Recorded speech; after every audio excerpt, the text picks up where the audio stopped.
الحمد لله نحمده ونستعينه ونستغفره ونعوذ بالله من شرور أنفسنا ومن سيئات أعمالنا من يهده الله فلا مضل له ومن يضلل فلا هادي له واشهد ان لا اله الا الله وحده لا شريك له واشهد ان محمدا عبده ورسوله ارسله بالحق بشيرا ونذيرا وداعيا إلى الله بإذنه وسراجا منيرا أما بعد فقد قال الله تعالى في كلامه المجيد وفرقانه الحميد أعوذ بالله من الشيطان الرجيم بسم الله الرحمن الرحيم يوم يكشف عن ساق ويدعون إلى السجود فلا يستطيعون خاشعة أبصارهم ترهقهم ذلة وقد كانوا يدعون إلى السجود وهم سالمون إن الله وملائكته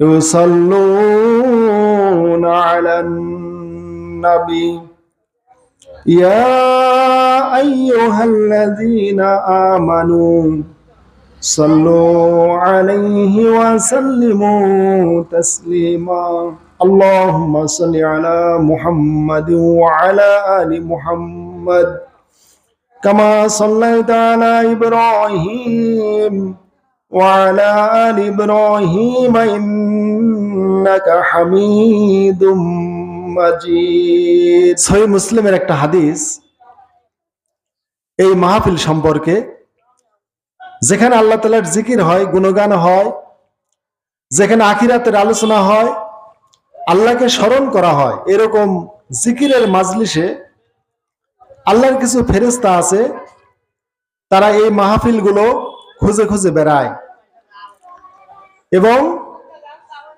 এই মাহফিলের চতুর্দিকে তারা বেষ্টন করে তারা বসে থাকে এই মাহফিল শেষ হলে তারা সকলেই আবার যার যার দপ্তরে ফিরে যায় আল্লাহ সবকিছু জানার পরেও তাদেরকে বলেন তোমরা কোথায় ছিলে তারা বলে যে পাবনার সেই সাথিয়ার ধুলাউড়ি এক স্থানে কিছু দিনের কথা হচ্ছিল তোমার স্মরণ হচ্ছিল ওইখানে আমরা ছিলাম তারা বলে আল্লাহ অমুক একটা জিকিরের মাজলিসে আমরা ছিলাম আল্লাহ রাব্বুল আলামিন বলেন হে আমার ফেরেশতারা ওই জিকিরের মাহফিলে তারা কি নিয়ে আলোচনা করলো ফেরেশতাগণ বলেন রব্বুল আলামিন সেইখানে তারা তোমার জাহান্নাম নিয়ে আলোচনা করেছে তোমার জাহান্নামের আযাব গজব নিয়ে সেখানে আলোচনা করেছে আল্লাহ রাব্বুল আলামিন বলেন হে আমার ফেরেশতারা তারা কি জাহান্নাম দেখেছে ফেরেশতারা বলে রব্বুল আলামিন তারা তো জাহান্নাম দেখে নাই জাহান্নামকে তুমি অন্তরালে রেখে দিয়েছো কিন্তু তারা নবীর মুখ থেকে শুনে তোমার কোরআন থেকে তোমার কোরআনের আয়াতে জাহান্নামের বর্ণনাগুলো পড়ে তারা হাওমাও করে জাহান্নাম স্মরণ করে তারা কান্নাকাটি করে আর তারা জাহান্নাম থেকে তারা পানা চায় আল্লাহ রাব্বুল আলামিন বলেন হে আমার ফেরেশতারা তোমরা সাক্ষী থাকো ওই বান্দারা জাহান্নাম না দেখে জাহান্নাম থেকে পানা চেয়েছে জাহান্নাম থেকে আশ্রয় চেয়েছে আমি রব্বুল আলামিন তাদেরকে জাহান্নাম থেকে মুক্তি দিয়ে দিলাম। সুবহানাল্লাহ বিহামদিহি। সহিহ মুসলিমের হাদিস, তারগিব সহ অগণিত হাদিসের কিতাবে হাদিসটি এসেছে যে আল্লাহ তাআলার জিকিরের মাজলিসের এত মর্যাদা। এই ওয়াজের মাহফিল যেখানে আল্লাহকে স্মরণ হবে, আখিরাতের কথা স্মরণ হবে, জান্নাতের কথা, জাহান্নামের কথা যেখানে আলোচনা হবে, সেই মাহফিলে বসলে আল্লাহ তাআলা জাহান্নাম থেকে মুক্তি দিয়ে দেন। তারপর আল্লাহ রাব্বুল আলামিন বলেন, হে আমার ফেরেশতারা, ওই মাজলিসে আমার বান্দারা আর কি নিয়ে আলোচনা করেছে? ফেরেশতারা বলে, রব্বুল আলামিন তোমার জান্নাত নিয়ে তারা আলোচনা করেছে।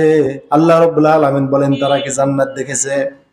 ফেরেশতারা বলে, রব্বুল আলামিন তুমি তো জান্নাতকে তুমি সপ্ত আকাশের উপরে তোমার আরশে আজিমের নিচে তুমি রেখে দিয়েছো, কিভাবে তারা ওটা দেখবে?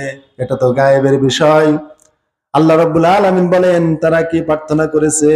ফেরেশতারা বলে, রব্বুল আলামিন তারা তোমার কাছে জান্নাত চায়, জান্নাত কামনা করে, জান্নাতের নাজ নিয়ামত চায়। আল্লাহ রাব্বুল আলামিন বলেন, ফেরেশতারা তোমরা সাক্ষী থাকো, আমি আমার বান্দাদেরকে আমি জান্নাতের খাতায় নাম লিখে দিলাম। আল্লাহ রাব্বুল আলামিন এখানে শুধু ক্ষান্ত হননি, আল্লাহ তাআলা আরো বলেন, হে আমার ফেরেশতারা, এই জিকিরের মাজলিস, ওয়াজের মাজলিস, আল্লাহর স্মরণের মাজলিস এমন একটা মাজলিস, এই মাজলিসে যারা বসে আমি রব্বুল আলামিন তাদের সকলকে আমি ক্ষমা করে দেই। তাই এই মাজলিসে যারা বসেছিল আমি রব্বুল আলামিন সকলকে ক্ষমা করে দিলাম। ফেরেশতারা বলে, রব্বুল আলামিন তুমি তো সবাইকে ক্ষমা করে দিলে, কিন্তু এক ব্যক্তি, ওই ব্যক্তি মূলত এই মাহফিল শোনার উদ্দেশ্যে আসে নাই, এই জিকিরের মাজলিসে আসে নাই, বরং সে পথ দিয়ে যাচ্ছিল আর দেখছিল পথের ধারে একটা মাহফিল হচ্ছে, এই মাহফিলে একটু আমি বসে যাই। রব্বুল আলামিন মাহফিল শুনতে সে আসে নাই, মাহফিলে বসার কোনো নিয়াত তার ছিল না, পূর্ব কোনো পরিকল্পনা তার ছিল না। সে পথ দিয়ে চলতে গিয়ে মাহফিল পেয়ে গিয়ে তোমার এই জিকিরের মাজলিসে একটু বসে গিয়েছিল। রব্বুল আলামিন তুমি কি তাকেও ক্ষমা করে দিলে?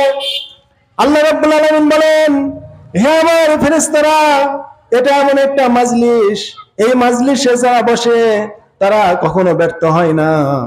আমি যারা এই মাজলিসে বসেছিল ওই লোকদের সাথে আমি এই পথিককেও আমি ক্ষমা করে দিলাম। সুবহানাল্লাহ বিহামদিহি, সুবহানাল্লাহিল আযীম। এই হচ্ছে সেই জিকিরের মাজলিস, মাজালিসুজ জিকির। জিকিরের মাজলিস কি?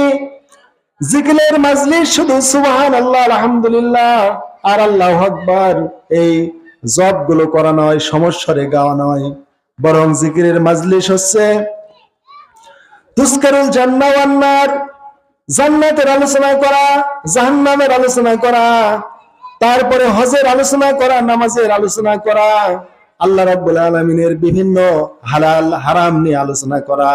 অর্থাৎ আল্লাহ রাব্বুল আলামিনকে স্মরণ করে যে আলোচনাগুলো করা হয়, এই আলোচনার মাহফিলকেই মাজালিসুজ জিকির বলা হয় বা জিকিরের মাজলিস বলা হয়। সুতরাং জিকিরের মাজলিস শুধু সুবহানাল্লাহ, আলহামদুলিল্লাহ, আল্লাহু আকবার বলা, এর মধ্যে সীমাবদ্ধ নয়। ইমাম নববী রাহিমাহুল্লাহ তার আল-আযকার গ্রন্থে স্পষ্টভাবে উল্লেখ করেছেন যে জিকিরের মাজলিস শুধু সুবহানাল্লাহ, আলহামদুলিল্লাহ, আল্লাহু আকবার এই কথাগুলো আওড়ানোর মধ্যে নয়, বরং মুসলমানদের যে কোনো হালাল হারাম, মুসলমানদের বিবাহ শাদী ইত্যাদি নিয়ে যে আলোচনা করা হয়, এই আলোচনার মাজলিসও জিকিরের মাজলিস।